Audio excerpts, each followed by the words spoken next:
Hoy vamos a hablar sobre el papel económico y social de la educación en la Colombia de hoy, escrito por Albert Berry, y mi grupo está conformado por Cristian Argote, mi compañera Elizabeth Medina y mi persona Alexa. Siguiente,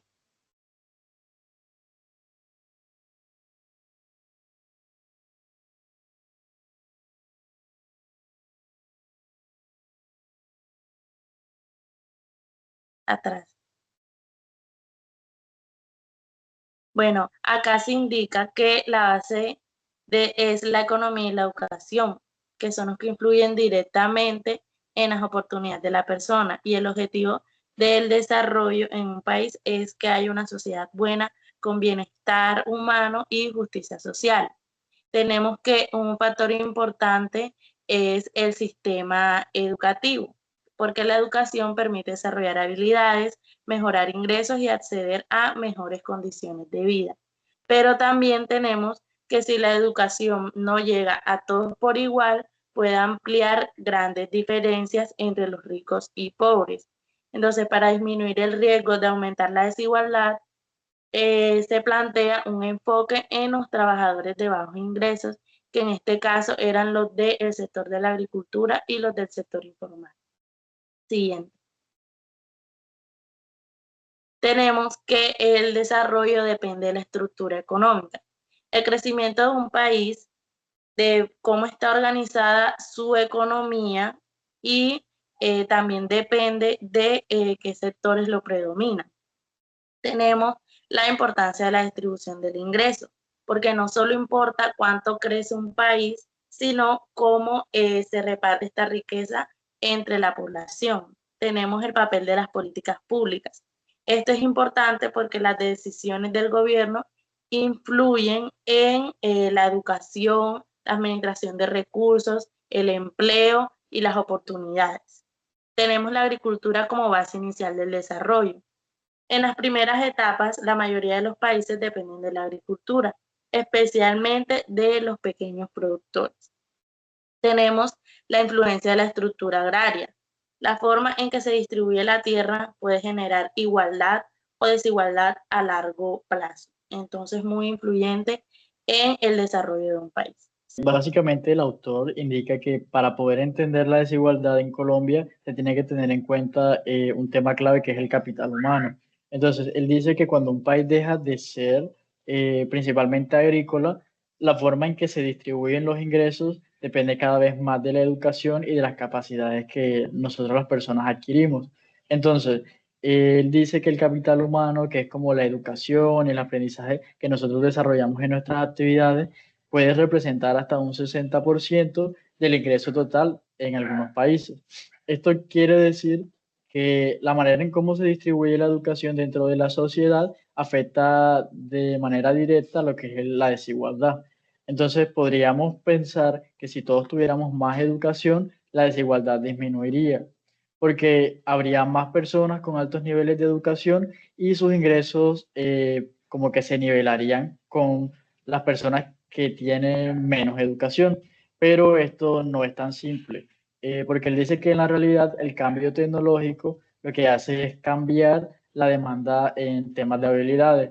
Esto lo que hace es que las personas con más educación sean más demandadas y quienes tienen menos formación tengan menos oportunidades. Entonces, él también menciona ciertas experiencias internacionales, menciona pues estos ejemplos y pues se destacan como los siguientes puntos. Él básicamente explica cómo funciona la relación entre educación y desigualdad en otros países. En Estados Unidos, durante unos 40 años, en su estudio, pues en el escrito dice que se observó un aumento de la desigualdad y allí como que se hizo una consolidación, una especie de meritocracia, menciona esta palabra pues en su escrito, entonces lo cual significa que quienes tenían éxito económico invertían mucho en la educación de sus hijos como para mantener su posición y al mismo tiempo la movilidad social disminuyó. Entonces el crecimiento económico fue bastante moderado y los ingresos de los sectores más pobres pues se estancó. Por otro lado, la India.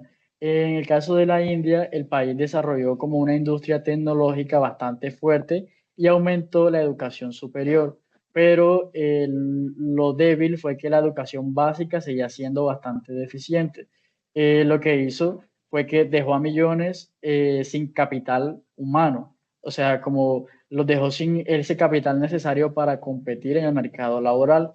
Aunque el país creció económicamente, y de cierto modo sacó a muchas personas de la pobreza, la desigualdad, en vez de reducirse, lo que hizo fue aumentar. En el caso de China, el efecto fue distinto. Cuando el gobierno controlaba los salarios, las diferencias entre los trabajadores, según su educación, eran bajas y la desigualdad también. Pero cuando se introdujo más mercado en la economía, las diferencias educativas empezaron a reflejarse en los ingresos y la desigualdad creció. También ahí están estos casos específicos que son el grupo de Japón, Corea y Taiwán, donde aumentar la educación no disparó la desigualdad. Este presentó básicamente como el caso contrario, son como un caso especial. En el caso de Taiwán, el gobierno lo que hizo fue que limitó las diferencias entre la calidad educativa e incluso prohibió la educación privada en ciertos momentos.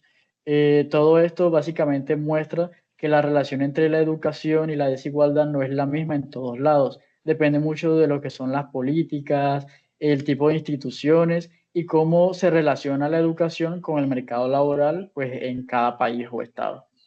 Siguiente. Ahora, hablando de la situación de Colombia, según el autor, pues nuestro país tiene uno de los niveles de desigualdad más altos en el mundo. Dice que dentro del año 2000 y 2010, algunas encuestas mostraron como una disminución de desigualdad, pero que básicamente esto no refleja bien como los ingresos más altos. Entonces, cuando los incluimos, la desigualdad es mucho mayor y prácticamente no ha cambiado entre mediados de los 90 y el año 2010.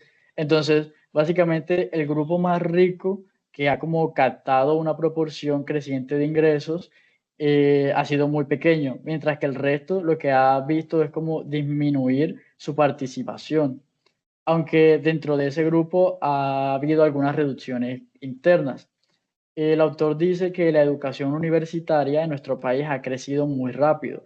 Él da cifras de que en 1951 menos del 1% de la fuerza laboral tenía educación superior, pero para el año 2016 casi 2,5 millones de estudiantes universitarios representaban alrededor del 30% de la población en edades de entre 15 y 24 años. Entonces, básicamente, plantea como una pregunta central y es, ¿cómo afectará esta expansión educativa a la distribución del ingreso? Entonces, como que no podemos asumir que más educación automáticamente significa mejores ingresos para todos. En Colombia, pues esta alta desigualdad estructural, combinada con el rápido crecimiento de la educación, crea riesgos y oportunidades. Entonces, los resultados van a depender muchísimo de cómo la educación se comporte de acuerdo con la economía, cómo se comporte el mercado laboral y las políticas públicas. Para entender cómo la educación puede influir realmente en el desarrollo, primero es necesario mirar cómo está organizada la estructura del empleo en Colombia. El autor insiste en que no se puede diseñar una política educativa que sea eficaz si no se tiene primero en cuenta dónde trabaja la mayoría de la población.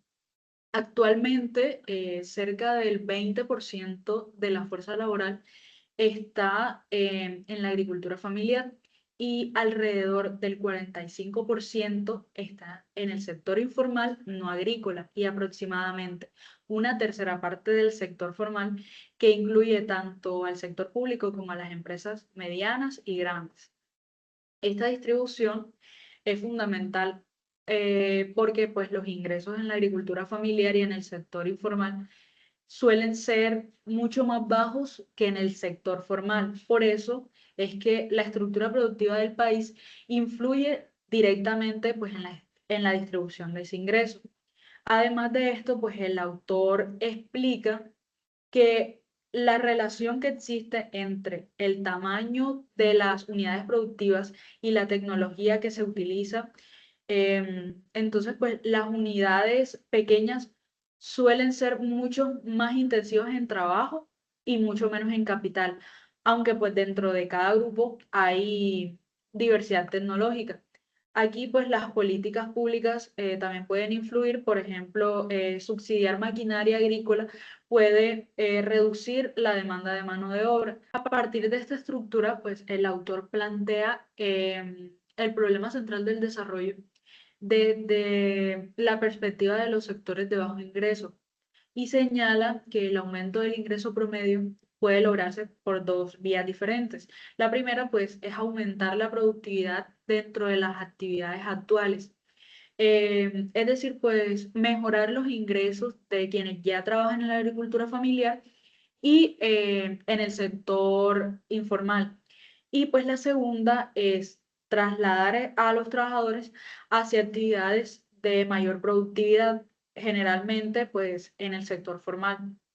Sin embargo, pues el crecimiento del empleo formal en Colombia es muy lento y incluso podrían pasar décadas antes de que su participación aumentara significativamente y por eso es que la transferencia hacia sectores más productivos es importante, pero no se puede considerar este como la única estrategia. Para la mitad inferior de la población en la jerarquía de ingresos, la mejora dependerá sobre todo del aumento de la productividad en sus actividades actuales y pues eso requiere una gran coordinación entre cambios tecnológicos y desarrollo del capital humano. Y pues para evitar que la modernización destruya empleos sin tener alternativas.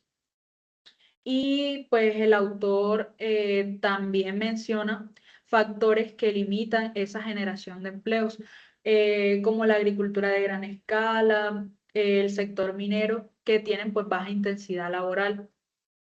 Y pues en consecuencia, pues el sector informal no agrícola seguirá siendo clave para la generación de empleo durante un largo periodo y pues esto refuerza la importancia de diseñar políticas, incluyendo la educación, para que se mejore su productividad.